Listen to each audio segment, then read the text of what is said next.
नमस्कार, मी सेजल पुरवार. या बातमीपत्रात तुम्हा सर्वांचं स्वागत. आणि आता पुढे पाहणार आहोत आपण राजकीय टॉप 9 बातम्या.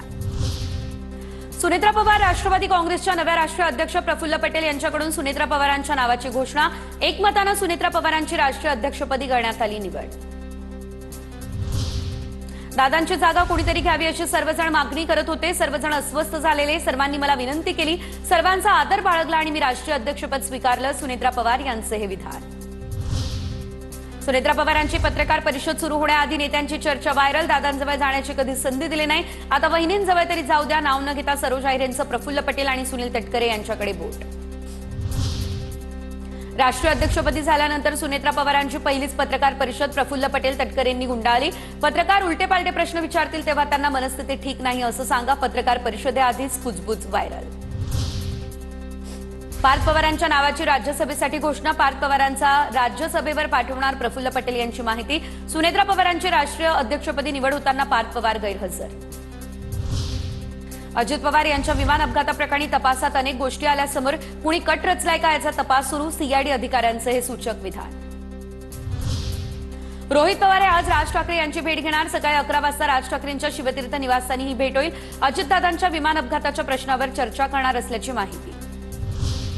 टिपूने 75,000 हिंदूंची कत्तल केली ते इतिहासात सांगितलं नाही. शिवरायांनी इतकंच टिपूचं गुणगान व्हावं याला आमचा आक्षेप. मुख्यमंत्री फडणवीसांनी ठणकावलं.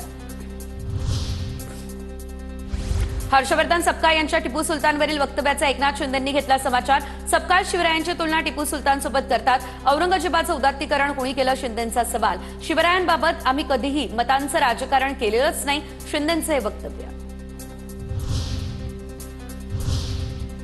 आणि आता टॉप 9 मोठ्या बातम्या. भाजप प्रदेशाध्यक्ष रवींद्र चव्हाण दिल्ली दौऱ्यावर. राज्यसभा निवडणुकीच्या पार्श्वभूमीवर वरिष्ठांची भेट घेण्याची दाट शक्यता.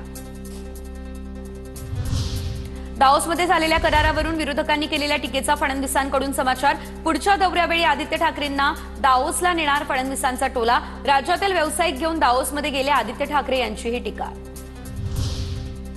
मराठी भाषा गौरव दिनानिमित्त छत्रपती शिवाजी महाराज पार्कमध्ये मनसेकडून अभंग रिपोस्ट कार्यक्रम. बोरीवलीमध्ये भाजपकडून सायंकाळी कार्यक्रमाचं आयोजन. शिंदेंच्या शिवसेनेकडून गिरगावमध्ये कार्यक्रम घेतला जाणार. तर मरीन लाईन्स जवळच्या बिर्ला मातोश्री सभागृहात ठाकरेंच्या शिवसेनेचे पक्षप्रमुख उद्धव ठाकरे हे मार्गदर्शन करणार. उपमुख्यमंत्री एकनाथ शिंदेंकडून ठाकरेंचे आमदार मिलिंद नार्वेकरांचं कौतुक. मिलिंद नार्वेकरांनी सभागृहात अभ्यास करून महत्त्वाचे मुद्दे मांडले. मिलिंद नार्वेकरांच्या मुद्द्यांचा सरकार गांभीर्याने विचार करणार. उपमुख्यमंत्री एकनाथ शिंदे यांची प्रतिक्रिया समोर. 19 ते 25 वर्षांच्या वयात लग्न व्हायला हवं, त्यामुळे कौटुंबिक कलह हे कमी होणार. सरसंघचालक मोहन भागवतांचं वक्तव्य. देशाच्या हितासाठी 3 मुलं असणं आवश्यक. जुन्या विधानाचा केला पुनरुच्चार.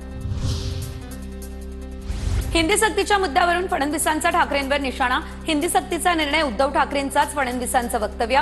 हिंदी इंग्रजी दुसरी भाषा म्हणून स्वीकारावी असं ठाकरेंचं पत्र होतं. विधानसभेत पुरावे दाखवत फडणवीसांचा ठाकरेंवर पलटवार.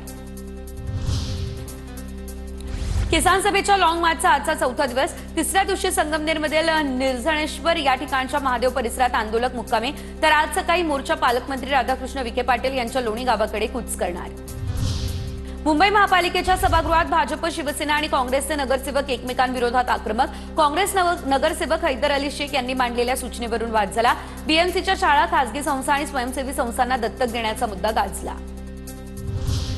रिलायन्स कम्युनिकेशन्सच्या कथित बँक फसवणूक प्रकरणी अनिल अंबानींची 10 तास ईडी चौकशी. अंबानींची मुंबईमधील 3,700 कोटी रुपयांची पाले हिल्स या ठिकाणी मालमत्ता तात्पुरती जप्त.